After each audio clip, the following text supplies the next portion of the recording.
Hello and welcome to the latest edition of Lunchtime Learning. I'm delighted to be joined by SJ Taylor, who is Group Operations Director of the exceptional agency Preston Baker, which is definitely one of the best agencies in the UK. I've heard loads of amazing things, so thank you very much for joining me today. How are you? I'm very good. Thank you very much for inviting me. It's nice to be part of the Lunchtime Club. Oh, well, I've heard so many amazing things about you. It was just a matter of time before you were asked. So thank you for coming in. So no pressure now then. Okay, sounds like there's expectation I've got to live up to. That's always worrying. Well, I've just read Simon Wales' lovely recommendation on LinkedIn about you. So definitely. So how did you manage to? How did you get into agency and property in the first place? What's your journey? Honest answer, by mistake. I think most of us probably don't sit there in careers advice at school and say, I'm going to be an estate agent. That's the one job I really want. So I did my undergrad degree over in North Wales. And when I came home, I got a job in a telesales centre, cold calling, selling identity theft insurance of all things. So pretty much a baptism of fire, what it feels like to talk to the public about something they don't want and don't realise that they might need. So I lasted 6 months in that, and I was moaning a bucketful, and my dad threw the jobs paper at me, because that was back in the day when you hunted for jobs in the paper, and told me to do something about it. And so I found an advert. It was Countrywide that were advertising for a negotiator. So I called up. I was invited to a recruitment day. I met Ian Preston. That was in 2005. And he employed me at Countrywide, and I've been working with Ian ever since. So, yeah. Okay, so just coming back to that first job and cold calling. Yeah. What did you learn about that? Because as estate agents, we tend to get rejected quite a lot. We get loads of no's, and we've got, and I know the great stuff that you're doing with your customer base and your existing database, and amazing stuff then. But what did you learn from cold calling and getting on the phone and making rejection your best friend? So the first month, I would say, was soul destroying, because A, you don't know what you're doing, and B, you get all of these rejections and you don't quite know how to handle them, and you see other colleagues around you who are doing really well, and there are two paths I think you can go down at that stage. One is, it's not fair, why can't I do it? And the other one is, what are they doing that I'm not doing, so that I get less no's and I start to get a few more yeses. And I'm naturally competitive.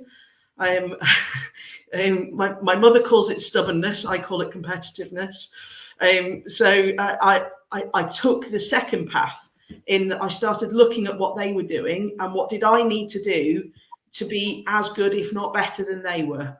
And so I took the rejection as a learning point, as I just wasn't good enough yet. I just wasn't asking the right questions. I wasn't crafting the right rapport. I wasn't finding enough out about the customer to be able to then, enlighten them as to what they might need or might not need in terms of what I had to offer. So I guess you could say I kind of took rejection well, I kind of didn't, because it spurred me on, but it spurred me on because I didn't like it. So I don't know, is that a politician's answer? Am I on the fence there? No, not at all. I think what you've demonstrated is mindset is really important. And actually, you're right about the two paths. You can go, oh that's it, I'm going to pack the job in, I can't do it. But I love the fact that you wanted to be better than them, but you also wanted to learn from them. So where did that growth mindset come from then? I think some of it's inherent. From a young age, I've always been determined. I've always wanted to do the best. I've become a gracious loser. I wouldn't say I was as a child or as in my teens. I've learned to be a gracious loser. So I don't like not being good at things. But I think part of that so there's the nature nurture debate, isn't there? Which bit of it is in your nature, which bit of it comes from your upbringing, and there is definitely an element of competitiveness in the family. So my parents, my grandparents all played sport and played sport to a decent level. We were taught as kids that we weren't going to be allowed to win every game that we played. We had to work hard to be able to win. So I think that was nurtured through whatever that was there as a natural latent part of my personality was then encouraged through my childhood. I played a lot of sport through childhood. So I played a lot of hockey. That was my big sport. And so I learned the value of being part of a team. So you mentioned about identifying those that were better than me and wanting to learn from them. I learned that at quite a young age, I guess, by being around people that were better than me at the sport that I enjoyed to play. And I wanted to be better than them. So I had to see what they were doing to be able to then do something a little bit better than them. So I think there's something in me that just makes me competitive, because my other half is not competitive at all, which is probably a good thing, because if we were both hyper competitive, I'm sure that would lead to some rather interesting debates in the household. But I think some people, it's just not there for them. That's just not them. And for other people, they're naturally competitive. So being part of a team, mm-hmm. How can you build a team, and what does a great team look like to you? Great question. So how do you build a team? You need to have people that believe in what you're trying to achieve. And that belief can happen two ways. One, they can come in with no experience, no idea, and you can teach them your ways. You can guide them into your beliefs, and they can, at that point, they can choose. They either subscribe or they don't subscribe. And if they don't subscribe, that's cool. Ring the bell, get off the bus. That's cool. That's no problems with that. But if they subscribe, then make sure they're in the right seat on the bus. There's no point having people that believe in what you do if you're trying to get them to do the wrong job. So I think understanding the strengths of the people that you have around you makes a huge difference.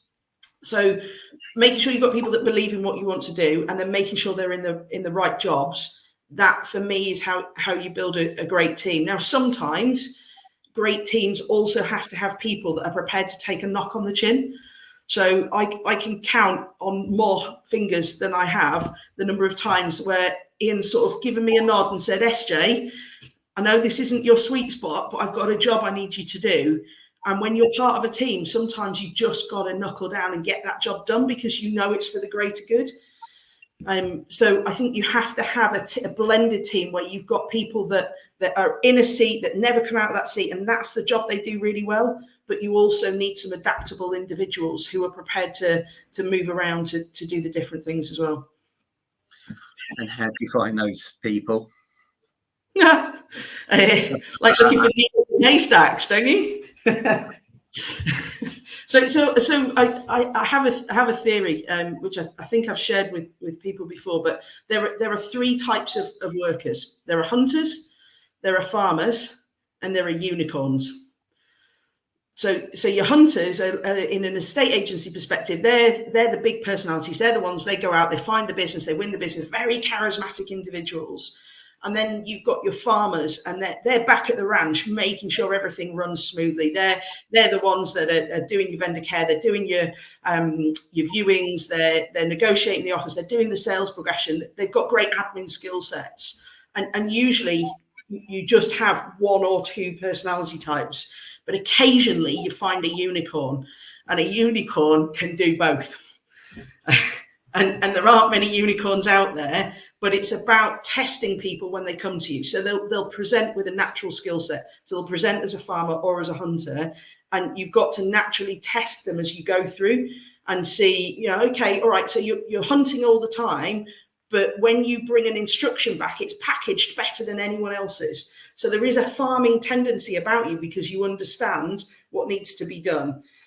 You also get the listers where they come back and there's a contract in the boot, and there's a camera that's still at home, and there's a mobile phone that's on charge somewhere, but they don't know where it is. They are never going to be your farmers, never. but they're also the ones that probably win more contracts than anyone else. So you need your farmers behind them to make sure that what they've gathered gets delivered. So I love what you said about everybody playing to their strengths and finding out. So how long do you give people, or how do you find out what everybody's strengths are? How do you find out who are those hunters, who are those farmers, and get them to play to their strengths and move them round then, or move them out, or ring that bell? I'll ring the bell. Yeah. So our business models change significantly. So what we're looking for these days is very different. So if I go back to 2-3 years ago, we were bringing people in as negotiator type roles. And I think the negotiator role as an entry point to the business is wonderful, because it gets people embroiled in both sections. So to be a good negotiator, you have to be able to do the prospecting. So that's your hunting. You've got to be charismatic. You've got to be willing to put yourself out there and get some no's. But you've also got to be the nice guy on the end of the phone that's like, yeah, of course I can get that viewing booked for you. Let me go call the vendors. Let me have a nice chat with the vendor. Let me then come back to you, book it in. So you soon identify, I think, within that negotiator role, whether they're the razzle dazzle or they're the deliverer. And once you've identified that, then you can then start to craft with them a career path. Now, I could come back to a point, I might not have made it today, actually, but you can't want something for someone else more than they want it for themselves. I've made that mistake more times than I care to admit. And it's all well and good me seeing the potential for someone to be a valuer if actually that's just not what they want to do. If it just doesn't float their boat, that they want to be an exceptional negotiator and they want to book more and market appraisals than anyone else, let them be exceptional at being a negotiator. Don't force them down a path that they don't want to take, and craft your roles to really capitalize on those expertise and to really capitalize on that enthusiasm and that contribution that they want to make to the business. So to go back to your question, how do you identify who's a hunter or a gatherer? I think you need an entry-level role which allows you to see who those people are. I made reference to the fact our business model's changed. We've moved to a self-employed model now. So actually a lot of what we look for now are those hunters, those people that are out in the field that can go and win business. And it's about the structures that we have in the background to help them with the bits that naturally they might not be so good at. So, for example, they're great at winning business. They're great at negotiating the offer, terrible at sales progression. So what can we do to support them with sales progression? What are the solutions that are out there, both from us and from suppliers, to enable them to continue to do the stuff that they're really good at?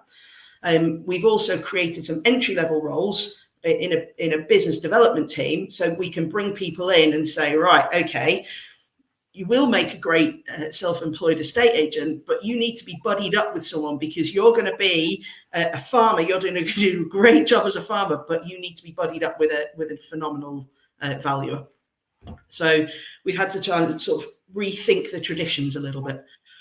Okay, very interesting. So coming back to prospecting, what do you think makes an exceptional prospector? Because so many people find it very challenging. If you say to people, come on, here you go, pick up the phone, make a call, and there's a lot of no, don't want to do it. And what I found is I've come away from changing the language of prospecting to asking, do you like to create business relationships? And everybody goes, yeah, I love that, creating business relationships. Great, because that's exactly what you're doing by prospecting. And the mindset and the people's mindset has shifted that actually they're very happy to do it. So, obviously learning about rejection, hearing loads of no's, but what's an exceptional prospector to you? Okay, so I have a bit of a reputation at Preston Baker for being quite blunt and honest. So I'm going to start with my first point, which is quite a blunt one, and it's just get on and do it. So I think a lot of it is about fear of the unknown. I don't want to do it because what if? Well, until you get on and do it, you don't know. And the perpetually scrolling negotiator who goes onto the record and has to read every conversation, every note before they pick up the phone to then get a voicemail, has just wasted 15 minutes when actually they could have just picked up the phone and said, hey, how are you doing? And opening up with a great rapport building question or a great opener to just, exactly as you describe, have a great conversation. So that would be my second point, is prospecting is not just about going in for the kill. It's about building a relationship where the customer wants to engage with you and they feel like engaging with you is in their best interest. So if you view prospecting as simply, I got to pick up the phone and say, in the most vulgar of ways, can I come and value your house? Well, you're going to get the most horrible of responses, because it's going to be no, because why would they bother? So until people learn, until people pick up the phone and say, have a great conversation and speak to the customer, find out what's important to them, find out how they're getting along, find out how little Billy's doing after he broke his leg or whatever it may be, have a relationship with the customer, because then they want to work with you rather than feeling like they're being forced to work with you. And that's the difference, I think. I think the other bit that we get really guilty of as we get more experienced is forgetting that sometimes people don't understand where the opportunity lies. So really helping them find and identify those opportunities, particularly at entry level. It's all well and good saying, here's a report of 200 people who own a house, right? Okay, but which of those 200 people am I calling first? Why are they so important? How do I start? And we have to spend more time remembering what it's like to be day one, deer in the headlights, going, what do I do, in order to help them identify what are the best opportunities. So I've written down loads of notes there, but coming back, I want to discuss training, because I think it's really, really important, training and development, to get them to where they need to be, to make sure that they're asking the right questions, they're creating the opportunities, they're maintaining that relationship, they're reconnecting with them, they're hearing the company name, they're not going in witness protection. But why are agents so transactional and not seeing a customer as a client for life? How as an industry can we move away from this one transaction to let's give them the most incredible experience, let them become that client for life, where they're recommending us to their friends, their family, their colleagues and their neighbours, making a massive difference? Okay.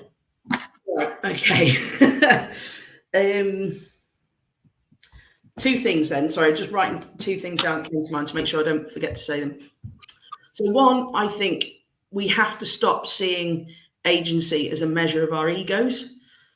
So if I see one more Rightmove pie chart that tells me how many listings somebody put on in an area, I think I might explode, because that's all well and good, but it's the outcome and the service that the client receives that ultimately makes the difference.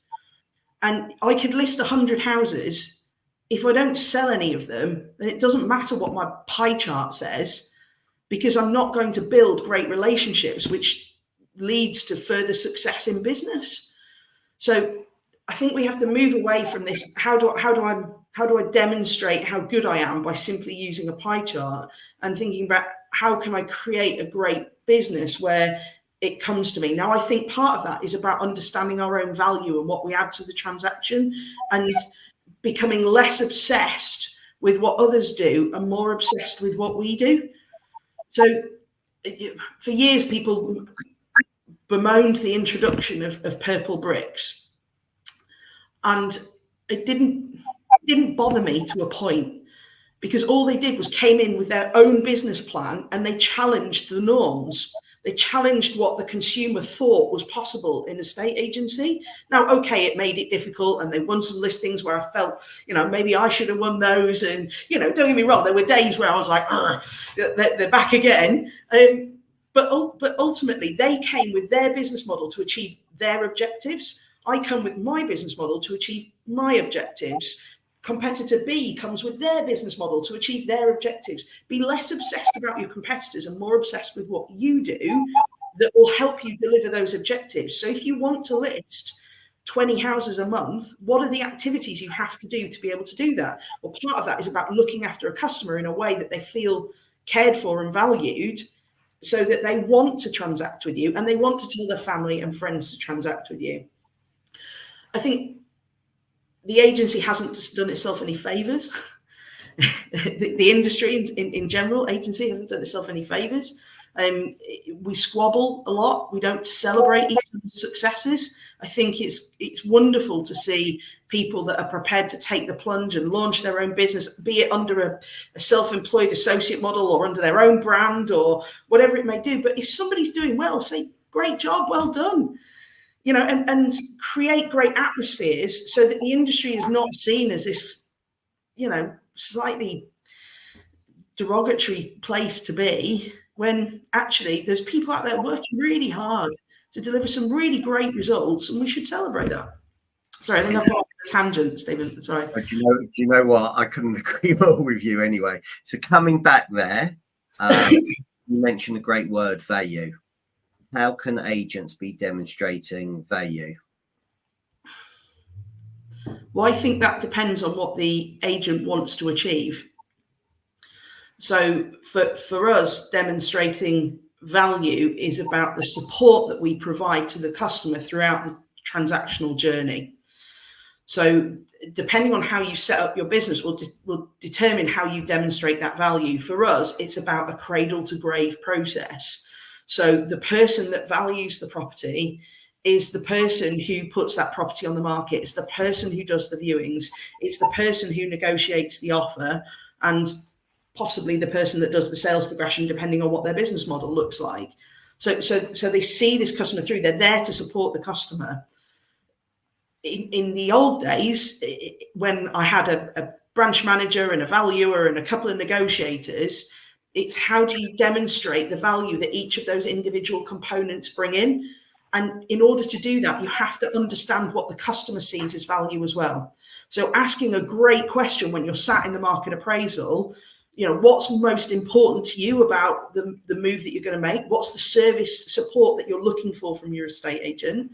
And one of the best questions I've heard of late is from a colleague, how are you going to choose the agent that you're going to work with? You know, and unless you understand what the customer sees as value, it's really difficult to deliver that.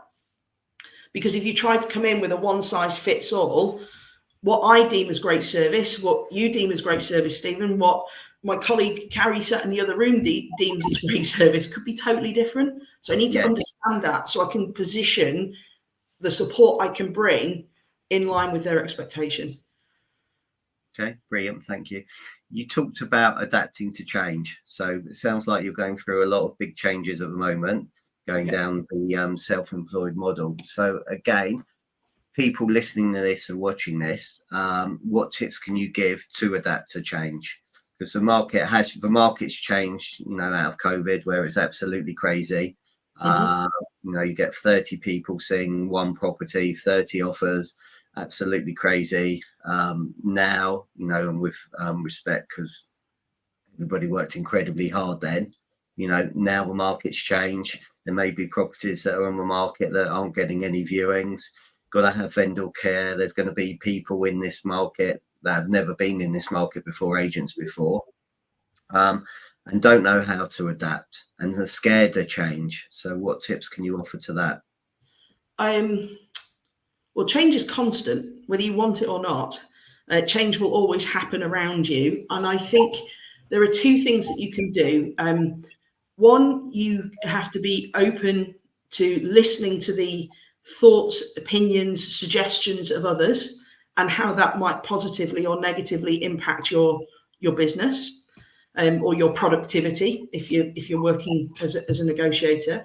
So being willing to listen, being willing to learn, being open-minded as to how things might be done differently is incredibly important. I think that being accepting of some change you can influence and some change you can't.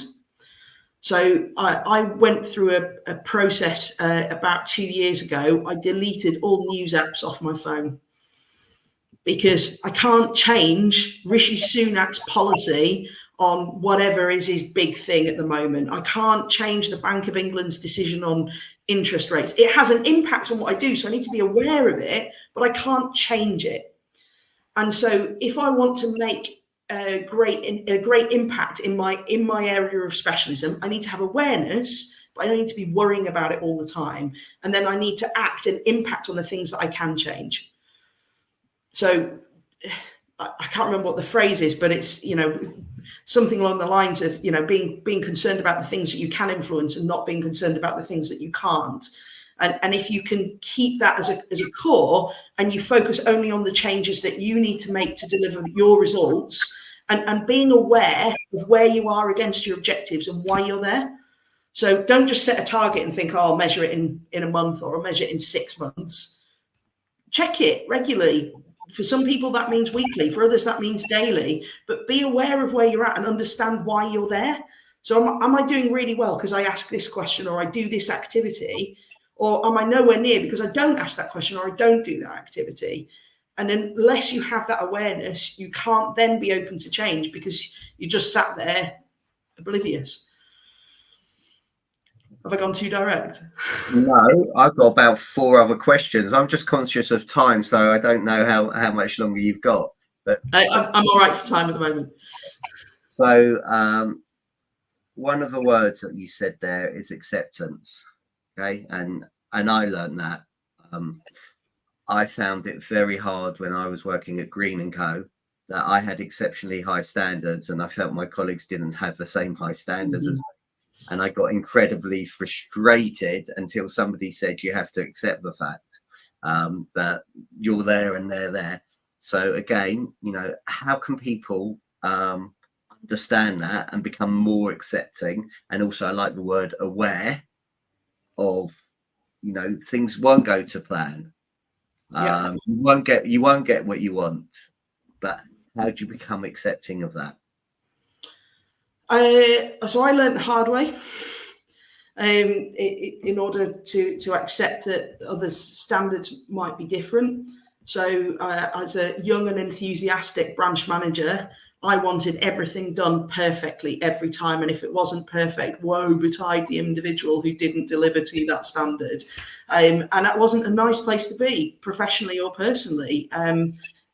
It was hard work. It was draining on me. It was draining on them. It didn't create a great team environment.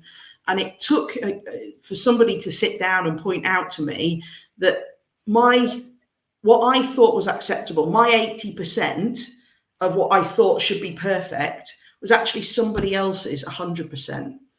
And actually, perfectionism is a fool's errand. You can't achieve perfection in everything that you do. But what you have to understand is, it's the person who's trying to deliver doing the very best that they can. And if their effort levels are there, if their determination and their attitude is there, it's okay if they don't hit perfection, as long as they can demonstrate what they've done to try and get there. And then if there's a training need off the back of that, then you have to take that time to support them. If it's not a training need, but it's a lack of application, you have to talk to them about that to be able to identify that. So from a manager's point of view, it was me understanding that actually it was more about the application and the effort and the attitude, rather than the results that were driven off the back of that. But in turn, I asked the team to be more understanding of what it was we were trying to achieve. So I needed to better communicate what the big picture looked like, and why that extra MA that I was asking them to book every day was so important. So I had to help make them aware, so that they could then go in and check those numbers, to then hold themselves to more account, or to be able to look themselves in the mirror and say, did I really do everything to book those 3 market appraisals today? Or did I actually get to 4 o'clock and thought, I'm done, I've had it, and we're practically out the door by 4? Okay, you talked about listening. Have I not listened? Yeah. No, you have. How do people become a better listener? because listening is really important as an agent in this industry. Yeah, the phrase 2 ears, 1 mouth, and used in that proportion, I think, is the one that was drummed into me. But there's a difference between listening and active listening. A chap called Richard Mullender taught me that. I don't know if you've come across him. He was a hostage negotiator. Yeah. And in key situations, you're much better to take your time to listen to what's being said to you before you react than to preempt where the conversation might be going. And it's not always possible to have 2 of you in the room. So Richard Mullender talks about the fact that when he was negotiating with hostages, he would do all the talking, and then there'd be 2 or 3 other people in the room that were doing all the listening, and they would pass him messages to say, this is what we need to do to channel the conversation. He wasn't thinking about what he had to say that was being delivered elsewhere. That's not possible in the world that we live in most of the time. Yeah. So actually it's then understanding, how do I apply that principle? So as you've been talking, sometimes instead of trying to write down my answers, I'm writing down the key words that you give me, so that when you then ask me the question, I can come in with an answer. So being aware of listening for keywords, taking time, writing it down as you go, and then responding, rather than trying to jump in partway through, or immediately as someone's finished talking, you start talking again. That's what I think makes a great listener. Do I always do it really well? No. I understand the principle, I understand the concept, but I'm human. So, I get it wrong all the time. But I know what I'm trying to do. I know where I'm trying to get to. And again, it comes back to that point. I'm making an effort. My attitude is right, but my application maybe needs some work. Okay. You also talked about productivity. Yeah. So, how can people become more productive in the things they need to be more productive of? Okay. So I think you need to understand self, first of all. You need to understand how and when you work best.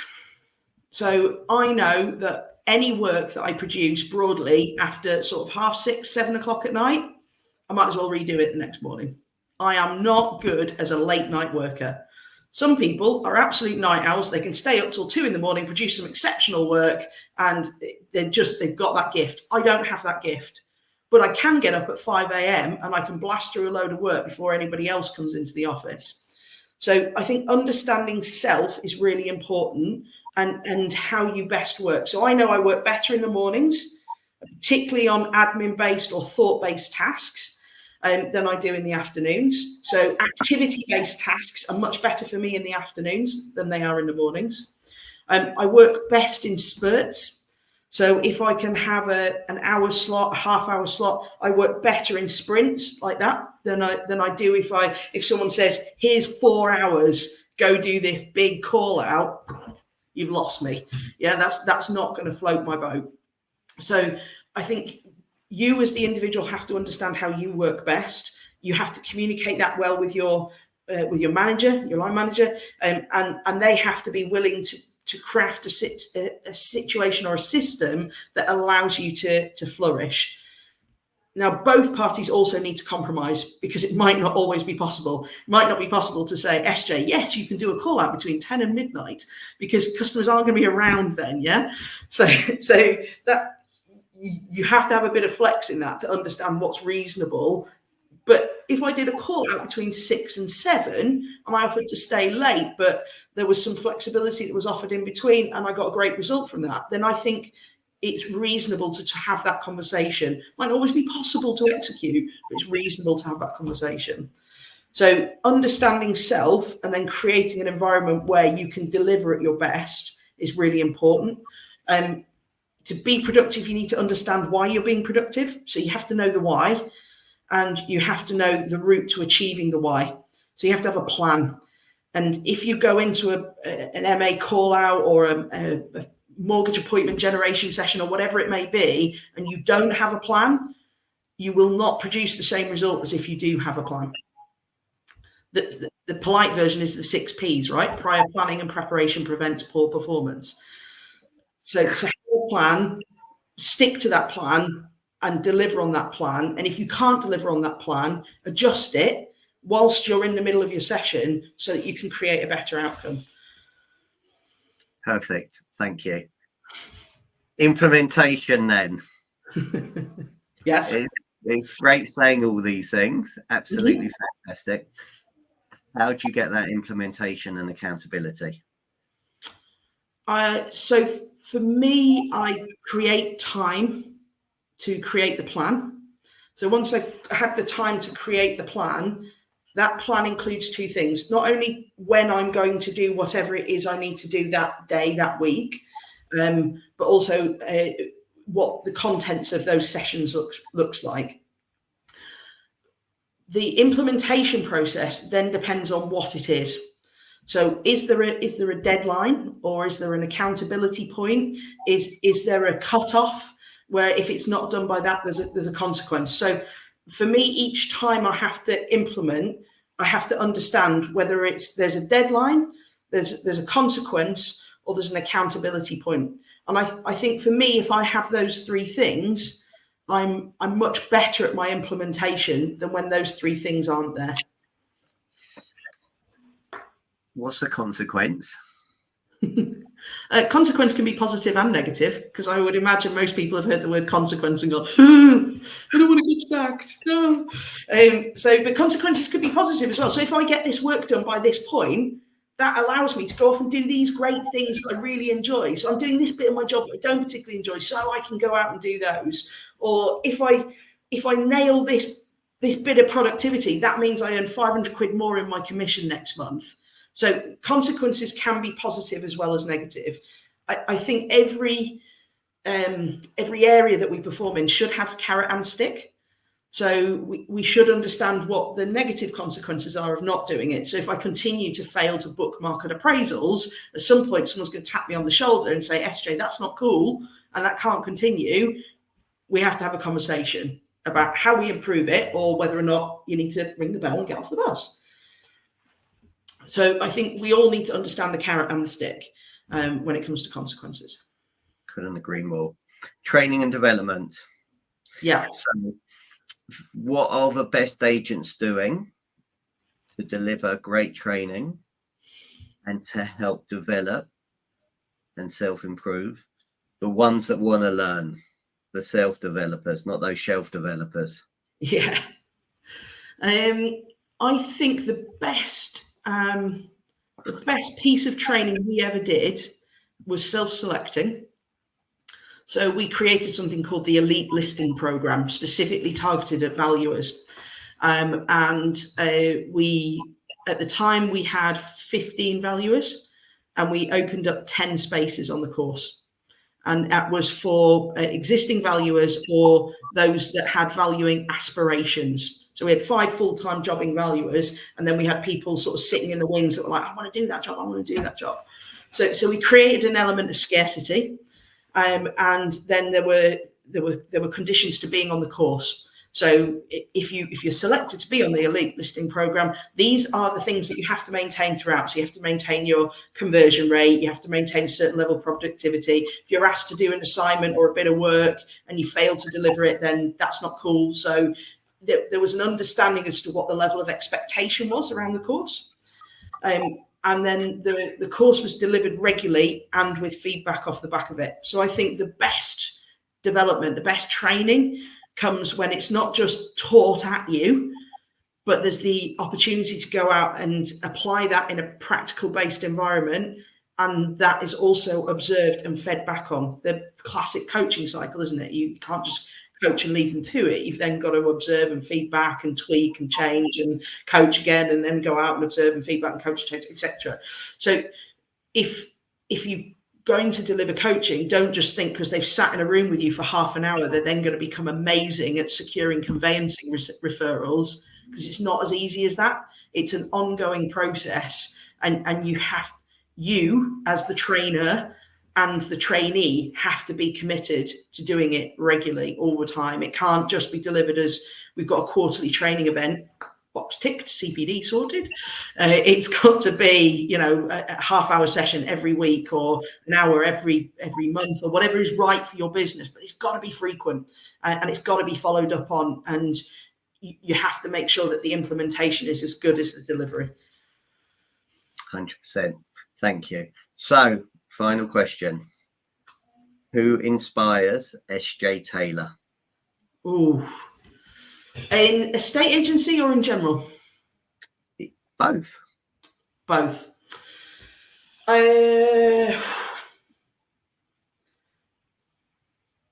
In general, I've taken huge inspiration from seeing what family have achieved. As a kid growing up, my parents were self-employed.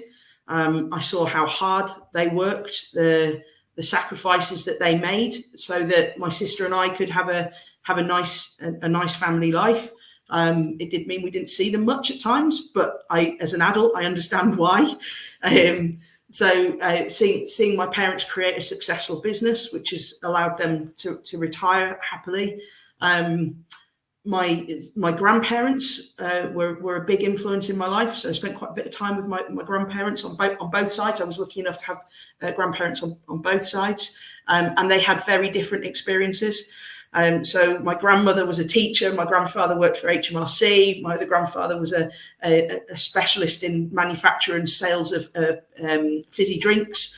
And my grandmother my other grandmother was quite a religious lady, and so did a lot of voluntary work for the church and things like that. So seeing people implement different things in their lives grounds you, I think, and gives you an understanding of what you can do to help others and to push yourself to go on to achieve. And my uncle in particular was very successful in his career, and that was wonderful to see, and hopefully I can achieve a little bit of what all of they have achieved to be able to develop. In a state agency, there's so many great names that you could pick out. It's really tricky because it depends on which bit. So Spencer Lawrence, I find to be one of the most humble agents I've come across. I think what he's achieved at Paramount with Reagan and the team there is incredible. Vicky Bibiris down at Location has done an incredible job down there. One of my good friends, Danny Nash, from the Property Academy, brings character and shows that you can be authentically you without having to worry about it. I mean, there's just such a big list. That the way that Ian thinks about our business is totally different to how I think about the business, and I find that incredible to be looking at the same challenge and us come up with totally different answers. So it's really difficult, Stephen. There's lots. That's a great list. So thank you. So then one final question. I'm sorry. What do you do then to self-learn, improve yourself? So I'm a member of the Property Academy. So I take time out of the business to work on the business. And I think being surrounded with like-minded individuals who want to learn is really important. Self-learning is great, but I find I'm better in a team environment. We talked before we came on about team, and I'm much better in a team environment. So being around others that want to learn is really helpful to me. Being open to admit when I've got it wrong. And looking at that and saying, well, okay, when I got it wrong, what's the information I had when I made that decision? Because I didn't make a decision intending to get it wrong. I hoped to get it right. So if I had that information again, how could I look at it differently? And how could I act and make decisions differently off the back of that? And then using experience that isn't work-based to learn.